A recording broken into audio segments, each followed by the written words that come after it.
Thank you sir.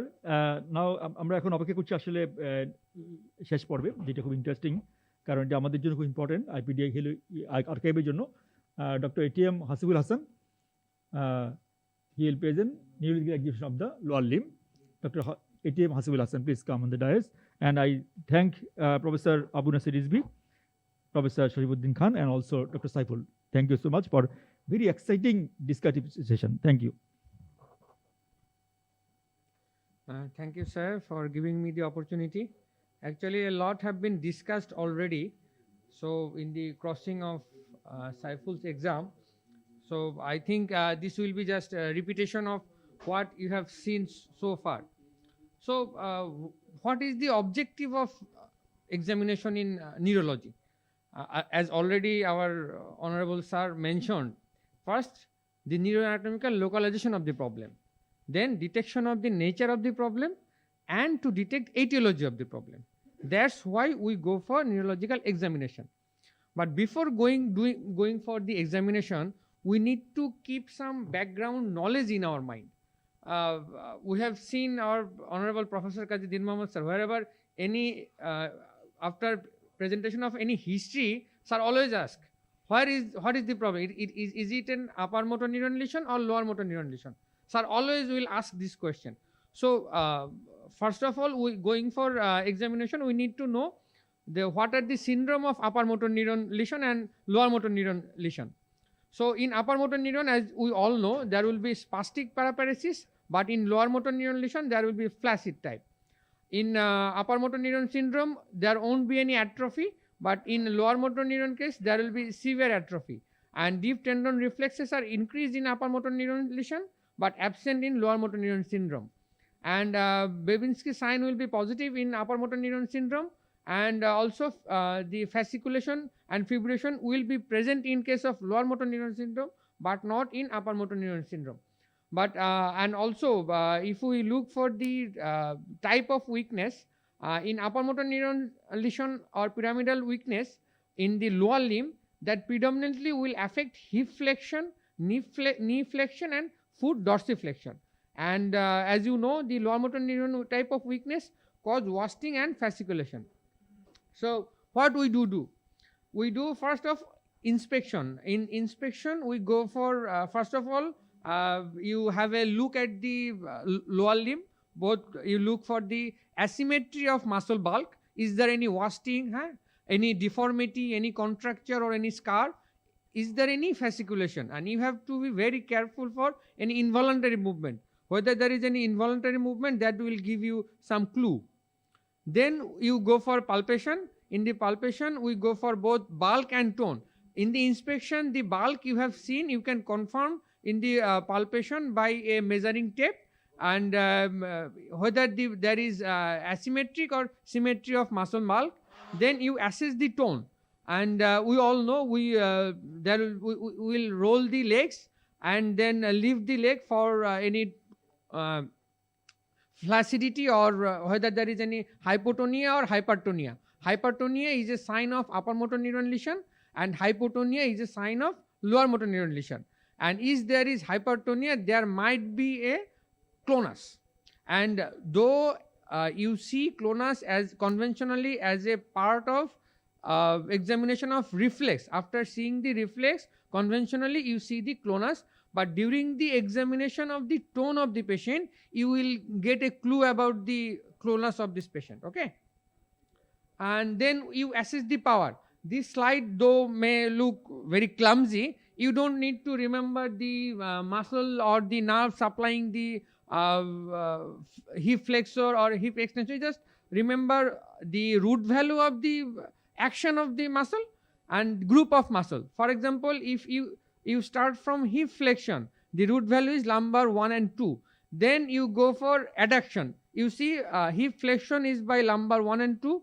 Hip adductors are lumbar 2nd and 3rd. Hip abductors are 4, 5, and then hip extension 5S1. So you can remember this sequentially. If you see hip flexion and extension simultaneously, you can correlate. But if you go sequentially, you can remember this easily. And for knee extension, the root value will be 3, 4, and for flexion L5 and S1. And you know, in foot dorsiflexion it is L45 and plantar flexion S1. And for big toe extension, that is extensor hallucis longus, it is L5. And you all know the MRC grade, as our Honorable Wadud sir was telling. You always tell the muscle power out of 5. We grade it 3 or 4 or 5 out of 5. So, while examining the reflex, while giving the description of reflex, you can quantify the reflex. If it is absent, it is 0, and if present but depressed, it is +1. If normal, +2. If increased, +3, and clonus means +4. There are a lot of categorization. This is one of them. And for knee reflex, you see the femoral nerve root L3-4.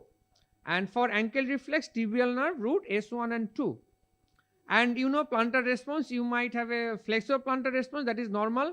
You might have an extensor plantar response that indicates upper motor neuron lesion, and no response, that is lower motor neuron lesion or maybe normal, or you see withdrawal of the response. And this is the summary of the movement. If you look at this slide, this looks much better. For lumbar 1 and 2, this is hip flexion, lumbar 3 and 4, knee extension, L5 dorsiflexion, and S1 hip extension. And next up, we examine the sensory system. And we all know the large fiber that is carried in the posterior column that carries joint position and vibration sense. And the spinothalamic, these are small fiber that carry light touch, pressure, and pinprick temperature.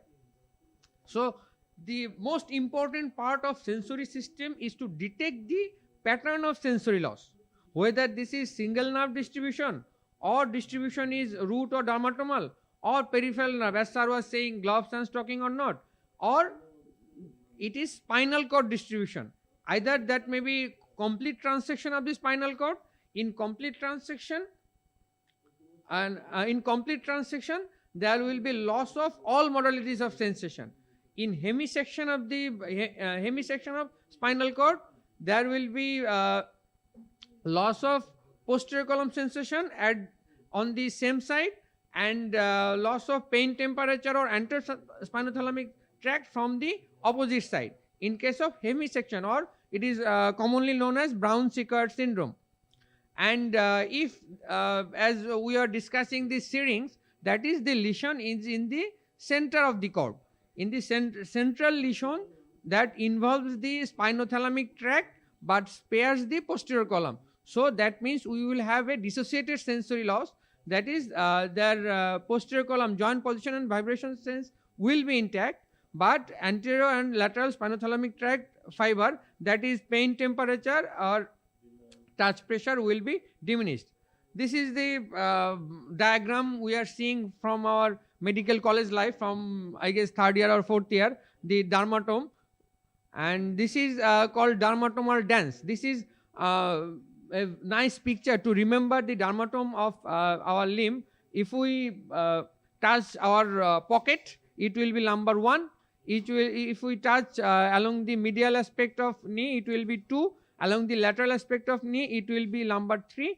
And in the leg, medial aspect 4, lateral aspect 5, and at the sole of the foot, it is S1.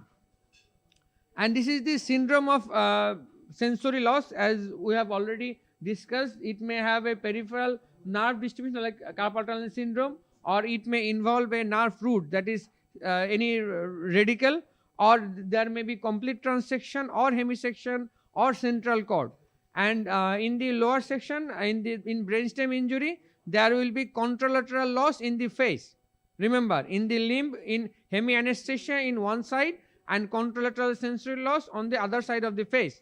And if it is more superior, that is above the brainstem, that might be in the thalamus, you will get hemisensory loss all along the whole body, that is ipsilateral face and ipsilateral limb. So this is the way we approach in a case of sensory loss. Whether we will ask whether there is distribution in a single nerve, that is mononeuropathy. If it involves a single root, this means this is a radiculopathy affecting both leg. Then you assess whether it is involving any upper sensory level clear cut or not. If you get any sensory level, that is, this is lesion in the spinal cord. If no clear cut sensory level, then lesion in the peripheral nerve. Okay. So like this you can assess the sensory system. And then you examine the coordination. As patient will be lying, you examine the heel shin test. Then after you ask the permission for making the patient stand still. This is Romberg test. As you all know, the patient will be standing both feet lying close and eyes closed, and this is a sign of sensory neuropathy, you all know, for posterior column lesion. Then you ask the patient to walk, and if the patient can walk you assess the speed, symmetry and balance of arm swinging during walking. And if there is, you feel any ataxia or any imbalance of gait, you don't need to do any tandem gait test. But if you suspect any ataxia or any imbalance but the gait is apparently normal, then you ask the patient for a tandem gait test, that is heel to toe walking. If there is any slight ataxia, you can assess that in tandem gait test. If we summarize the clinical approach to reach a diagnosis in a case of lower limb, if we count from the history, these are points to consider. First of all, in the history, we will consider the onset, then the progression, then whether there is any bowel bladder involvement or not, presence of pain, presence of fever, and pattern of the weakness, either this is flaccid or spastic or any associated systemic feature. Onset, if onset is acute, that is minutes to hours, that means it either might be traumatic, vascular or inflammatory. If subacute, it might be neoplastic or POTS. If chronic, neoplastic or degenerative. The next up will be progression. If it is static, it may be transverse maladies. If improving, might be in the vascular lesion or inflammatory lesion like MS. If worsening, that is as in our case, we saw that was a progressive lesion, so this was a compressive myelopathy. So in case of POTS, any compressive lesion, degenerative cases or neoplastic case, the disease will be progressing. Next, bladder involvement. In our discussion, it was previously pointed out, intramedullary lesion, bladder involvement will be early. Any lesion, either extramedullary bladder involvement will be late or no involvement. For example, early involvement, transverse myelitis, patient comes with spinal shock, there will be bowel and bladder involvement. In neoplastic or compressive case, bladder involvement will be late, and in degenerative or nutritional case, there won't be any bladder involvement. Then pain. If pain is mechanical, then it is vertebral cause in the vertebral body. If radicular pattern of pain, might be in the meningeal cause or inflammatory cause, or if within the spinal cord, there won't be any pain. So the nature of weakness, either flaccid or spastic. If flaccid weakness, that means lower motor neuron lesion. If spastic, the lesion will be upper motor, either cervical or dorsal cord.